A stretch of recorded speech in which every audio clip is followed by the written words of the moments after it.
Hello everyone. So this short audio is again the continuation of Advait Vedanta from Dr. Sinha's videos. So I'm trying to talk about the practical usage of Vedanta, right? It's very good to listen to the philosophical point of view of Vedanta, but how can we actually use it in our day-to-day life, in our practical lives? So he says that the Vedanta or the Brahma Gyan should be given to only those people whose consciousness is very clear, So in Hindi there is a term Antakaran ko shuddh karo, meaning clear your inner self first, and only then you have the right to get educated about Vedanta. So this knowledge cannot be given to just everybody. You need to first do a little bit of hard work in clearing your mind and your thoughts, and then only you can be given the right to, you deserve to know about this knowledge. So I think, and the ways of clearing your conscience or consciousness, I think those are also practical uses of Vedanta. So in our daily lives, most of us are working adults and are in our 30s or in 40s having a family. Now when we have a family, we do have a child, and when we have a child, there is automatically a desire and an expectation from a child, right? That my child, even if we shrug it in front of other people, or we say that, oh no, I'm just doing my responsibility and I have no expectation, but we do have a very strong expectation. Sometimes we don't even know it that we have it, but we have a very strong expectation from our children. So Vedanta says, if you really want to know the ultimate truth, you need to get rid of this innate desire and expectation from your children. So I think that's a very practical usage.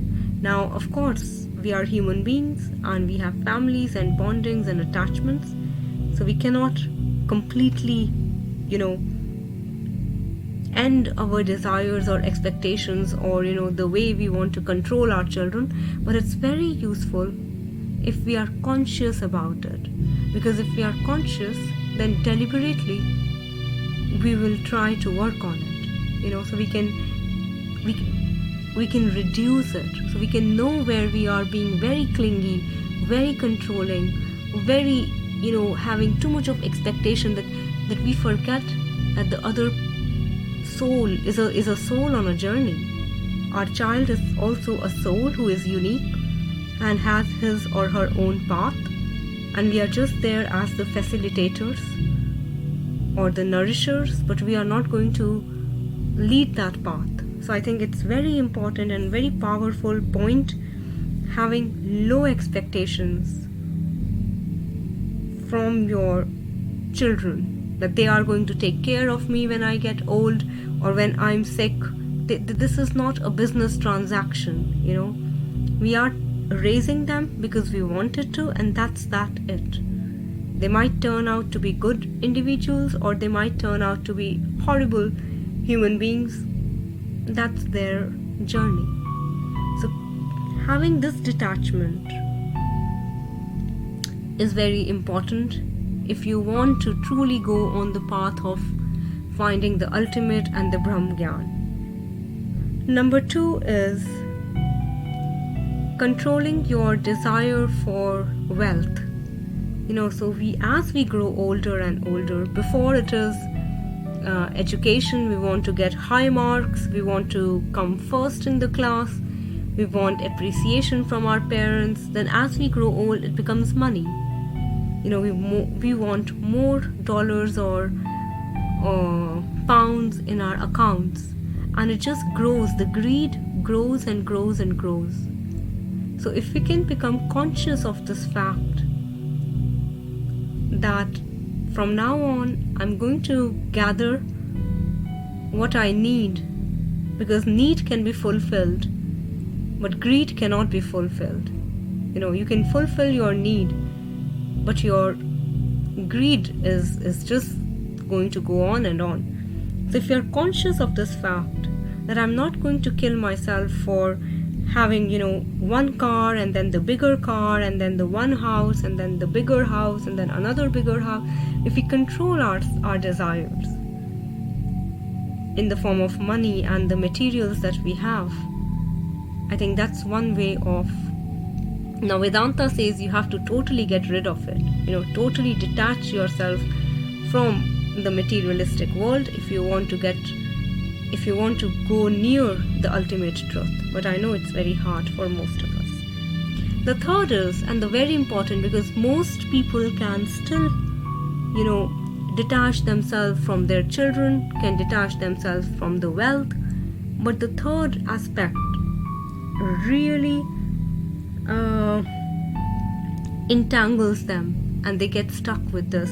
And this one is desire for appreciation. In Hindi we say lok prasiddhi, meaning being famous, being looked good in the eyes of other people. So, for example, we donate some benches in the temple or in the church. We want our names to be written on those benches. We donate some fans. We want our name and our father's name and our family's name on those fans. We do charity, but then we are requesting or desiring that people acknowledge it. So this, if you have the desire to be looked good, be it wealth-wise or intellect-wise or any otherwise, if you like appreciation from others, approval from others, then that's the downward road for knowing the ultimate truth, right? So if we can be conscious of the fact that I'm doing this, for example, now I'm making this audio. Am I making it that people will watch it? Truly, yes. But then I should be conscious, and I should have this thought in my mind that maybe nobody is going to watch it, and still it's okay. I'm doing my karma, so I'm not doing it to be famous. I'm not doing it for people to acknowledge it, to appreciate it, but I'm just doing it for the sake of doing. So if we just have that one conscious thought in our mind,